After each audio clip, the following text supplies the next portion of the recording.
What's up guys, Jeff Cavalier, ATHLEAN-X.com. Today we continue our popular training with bands series, this time how to build bigger biceps when all you've got is bands. Guys, you actually don't have to compromise the results of your training if you know how to do it. When it comes to any type of bicep training, yeah, you're going to be doing a lot of curls. But when you train particularly with bands and you're doing a lot of curls, you need to know how to utilize those bands in specific ways to get the most of the exercises. I'm going to show you how to do exactly that, guys. 10 exercises to get you on the right track to building bigger biceps with just bands.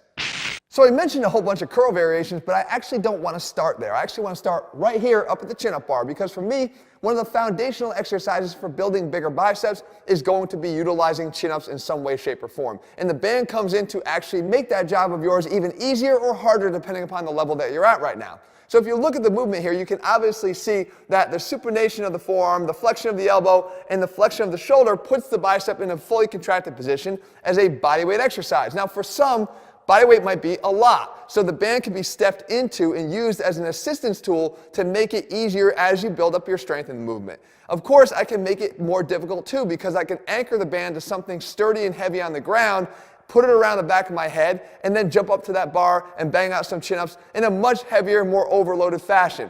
Either way, guys, you can't get around the fact that the chin-up is one of the basic foundational moves for building bigger biceps, and the bands make your job that much easier. And that brings us now to the curling portion of our video. I told you there's a lot of curls, but remember I also told you how you do the curls matters, because we know anatomically the biceps have two heads. We have the inside short head that you see when I do this, and we have the outside long head that you see from the side, more of the peak. And depending upon the exercises that you choose, you can influence more activity in the short or long head. We start here with the no money curl. This is a short head exercise. Reason being, if you can view the inside portion of my bicep when I do it, then that is the portion of the biceps that you're actually going to be working more. And with the no money curl, I'm not just getting the resisted flexion and supination that I get on a typical curl, but I also have resisted external rotation that gives you that little extra additional benefit to your rotator cuff, which is never a bad thing. So now with that being said, how do we target exercises that get the outer head or the long head of the biceps? Well, we need to be able to see them when we perform the exercise, and one of the best ways to do that is with a more narrow grip, pulling the band up a little bit tighter. And this is where this exercise falls in. It's the close grip supination curl. Now remember I told you that how you anchor the band matters? Well, this is a particular instance where it actually matters very much, because what I want to do is make sure that I'm resisting supination and not just flexion of the elbow. So as I wrap the band the way I'm showing you here, you'll see the final wrap goes around that middle knuckle of the finger. And that actually matters, because as I pull the band up and turn my wrist, I'm actually resisting supination with every single centimeter that I move into supination. That means a better contraction on the biceps, more work being done. Now the narrow position of the hands being done really close together is going to reveal that outer portion of the biceps more to the person watching this, which in this case is you, and that means the long head is preferentially going to get more of the activity. Let's stick with that long head now for a second, because there's another way we can actually influence the activation of that head of the biceps, and that is by placing a stretch on it before every single repetition. So you might be asking yourself, well, how do I do that? Well, anatomically, with the tendon of the long head attaching higher up on the shoulder and it crossing the shoulder joint, we can place it preferentially into a stretch position by getting our arm back behind our body into shoulder extension. So if we set ourselves up for something like this, a bicep stretch curl, we are getting a better stretch on the long head here, and by contracting out of a pre-stretched position, we can get better activation. Again, another option that's easy to set up just by simply anchoring it to something behind you, but showcasing once again that how you do the curls you do and the ones that you select will play a big part in the results that you ultimately see from the exercises.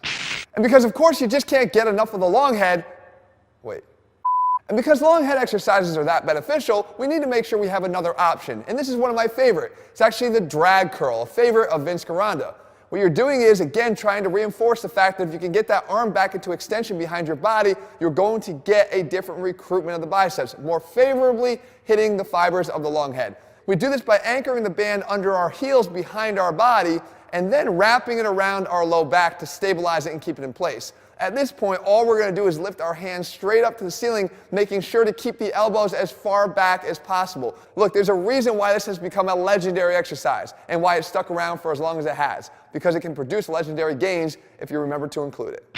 So one of the nice advantages that comes from training with bands is that they offer up a different strength curve than you would normally see on a traditional curl. As you continue to stretch this band out further and further and further, the resistance level goes up. So if we can find a way to match up that peak tension with the peak contraction of the biceps, then we really have an exercise to hold on to. And that's what we get here with the lip buster. And by getting in this position, you can see that I have flexion of the elbow, supination here of the forearm, and I've got that elevated shoulder into flexion that really creates that peak bicep contraction.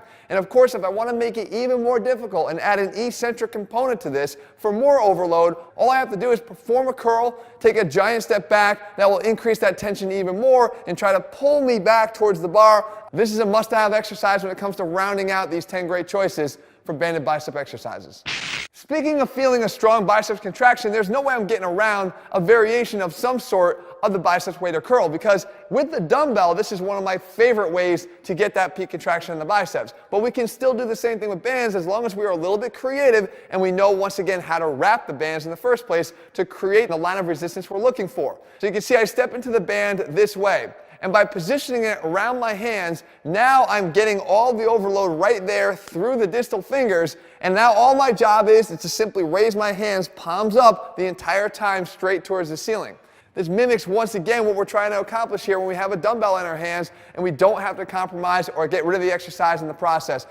So one of the best parts about the preacher curl is that it actually, again, goes back to working that inside short head of the biceps. And it does that by positioning your arm out in front of your body as opposed to keeping it back behind the body like we talked about. The other thing is, by locking it in place, we eliminate a lot of the swing and momentum we use that would otherwise cheat the exercise and take away some of its benefits. We can do the same thing here with a band by positioning ourselves like this. By taking this stride stance and anchoring my elbow in place on my knee, I can double up the band so I have plenty of resistance out there to make sure it's challenging me, but I can replicate all the good benefits of a preacher curl without ever needing a bench, a dumbbell, or anything other than the band I'm holding in my hand. Now, no list of banded bicep exercises would be complete without also considering the brachialis. Yes, it's a different muscle, but functionally it's going to have a lot of overlap with what the biceps do, and aesthetically it's going to have an impact on how yours looks. So what we want to do is work on the muscle that lies underneath the biceps, and the best way to do this is with two exercises. Number one, we have the cross-body hammer curl. So I set the band up nice and wide so I have adequate resistance here to challenge this muscle, but I also want to pull the band up and across my body.